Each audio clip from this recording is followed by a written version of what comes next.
Durante siglos, si hubieras sobrevolado este lugar, no habrías visto absolutamente nada. Solo árboles, montañas, niebla y una selva que parecía no haber sido tocada jamás. Hasta que un avión disparó pulsos de luz contra el bosque y los árboles desaparecieron de la pantalla. Debajo había más de 7.000 estructuras, plazas, campos, caminos, centros conectados entre sí, en un paisaje arqueológico que ocupa cientos de kilómetros cuadrados. Pero ese no es el misterio. El misterio es este. Si algo de este tamaño pudo permanecer invisible durante siglos, ¿qué más estamos confundiendo con selva?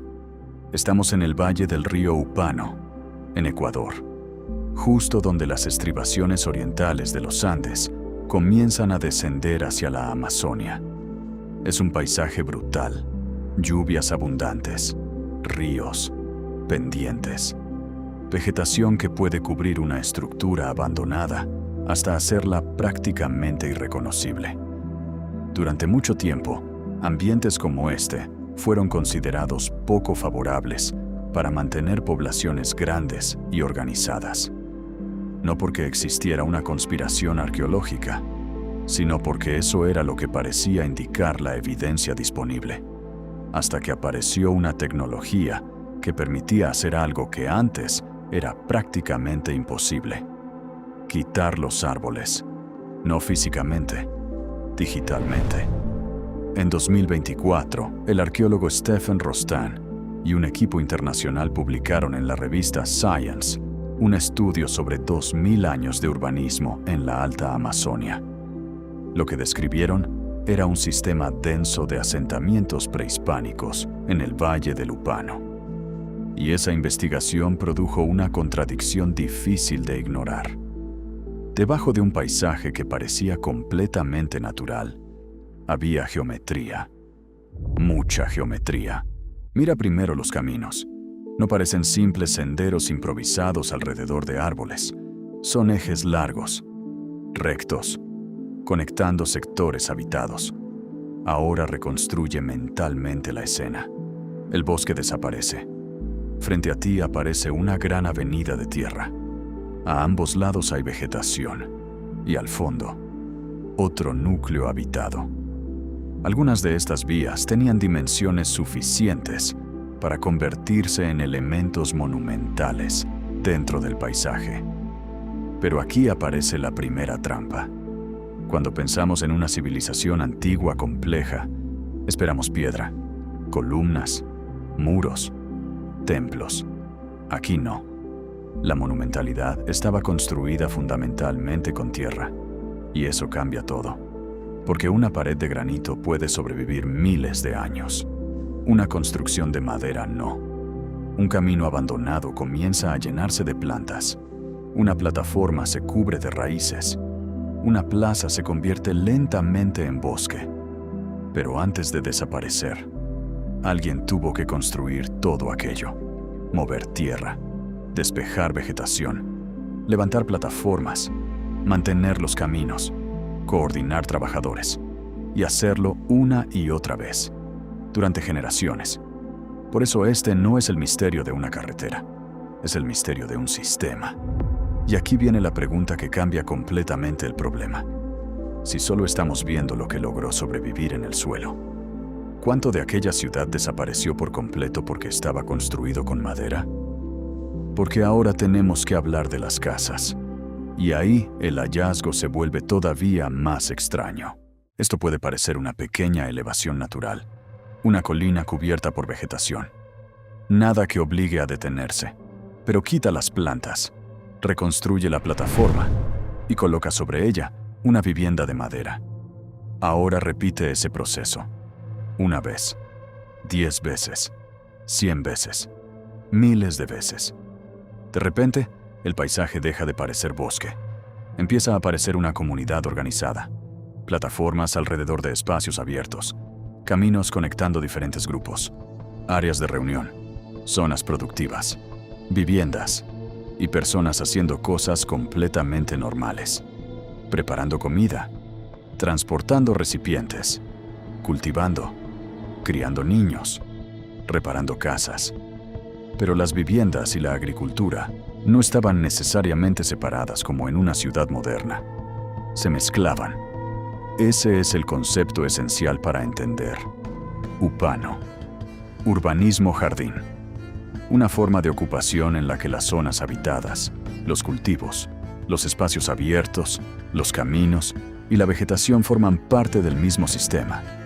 El LIDAR documentó miles de estructuras distribuidas por cientos de kilómetros cuadrados del valle, y alrededor de esas comunidades existían áreas de producción agrícola.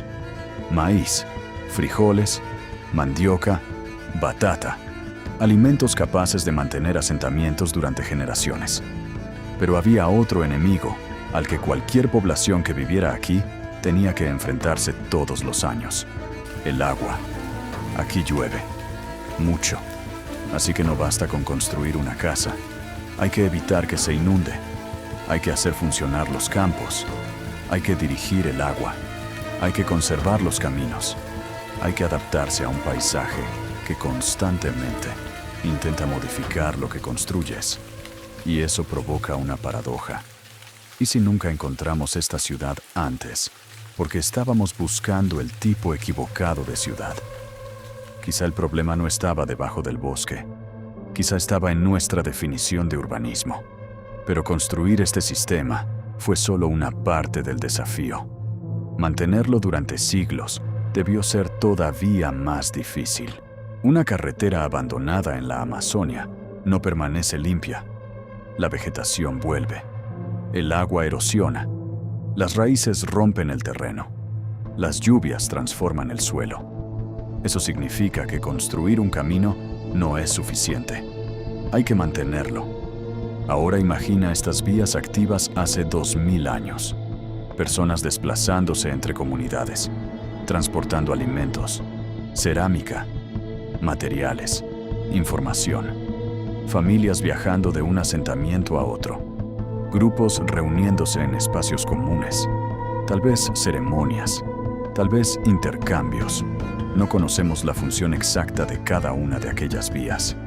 Y ese detalle importa, porque una investigación seria tiene que separar lo que sabemos de aquello que simplemente resulta posible. Lo que sí sabemos es que las estructuras no aparecen completamente aisladas. Forman conjuntos conectados dentro de un paisaje organizado. Y eso requiere algo que resulta mucho más difícil de observar arqueológicamente que una plataforma de tierra. Coordinación social. No necesitas acero, no necesitas maquinaria moderna, no necesitas una tecnología imposible. Necesitas algo mucho más difícil de mantener. Personas cooperando durante generaciones. Eso destruye otra idea muy cómoda. Complejidad social no significa necesariamente piedra monumental. Una sociedad puede modificar profundamente su territorio y siglos después parecer que nunca estuvo allí.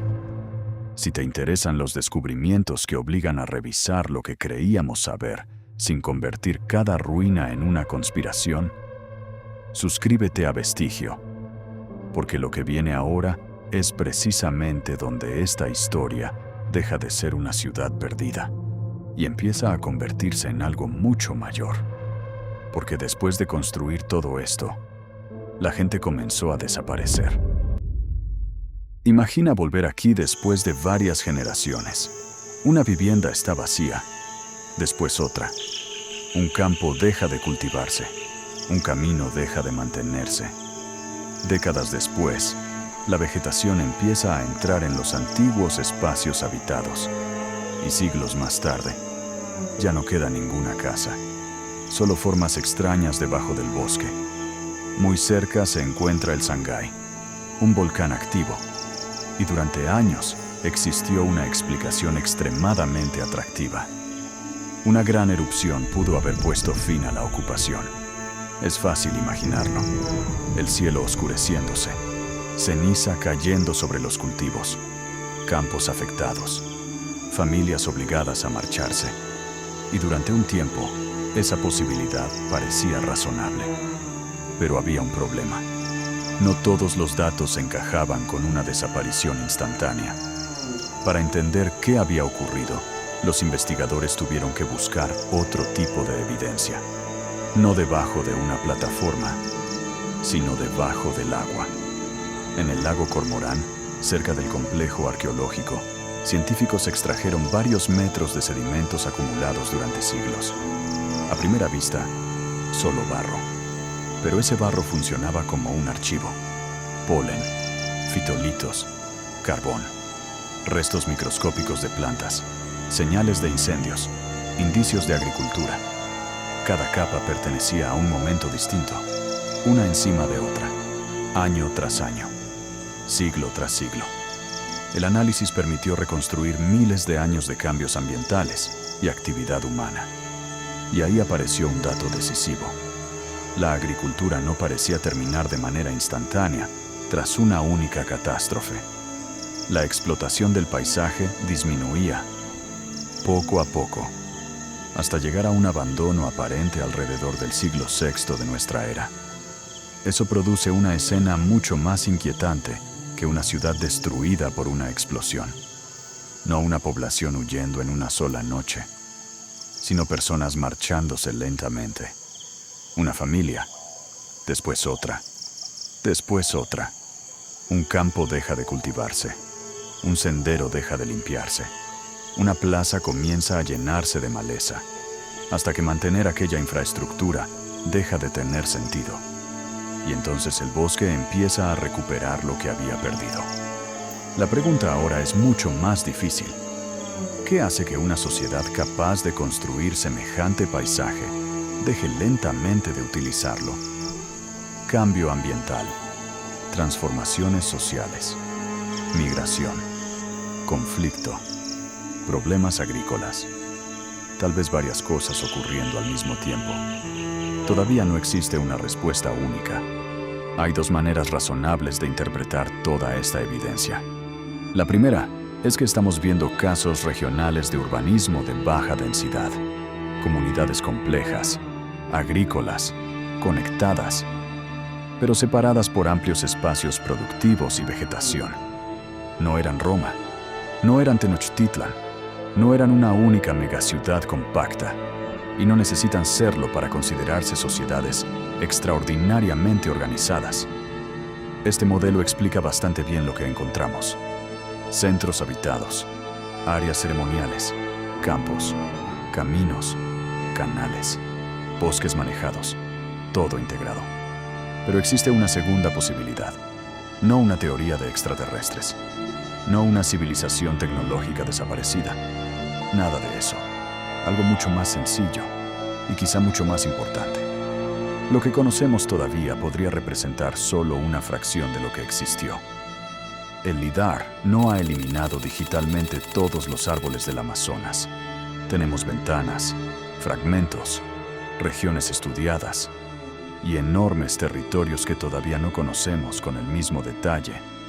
Incluso alrededor de Upano, estudios ambientales han encontrado señales de actividad humana más allá de algunas de las zonas arqueológicas previamente delimitadas. Y eso significa que el vacío que vemos en un mapa no siempre significa que allí no hubiera nadie. A veces significa simplemente que todavía no hemos mirado. Y ahí está el verdadero problema. Si escanear una región revela miles de estructuras, ¿qué ocurrirá cuando podamos mirar otras regiones con el mismo nivel de detalle? Quizá encontraremos poco, quizá nada. O quizá aparecerán más caminos, más plataformas, más sistemas agrícolas, más lugares que durante siglos parecieron selva intacta, no porque fueran invisibles, sino porque no sabíamos reconocerlos. Recuerda ahora el primer plano de este video. Selva, árboles, niebla, nada más. Ahora imagina el mismo lugar hace 2000 años.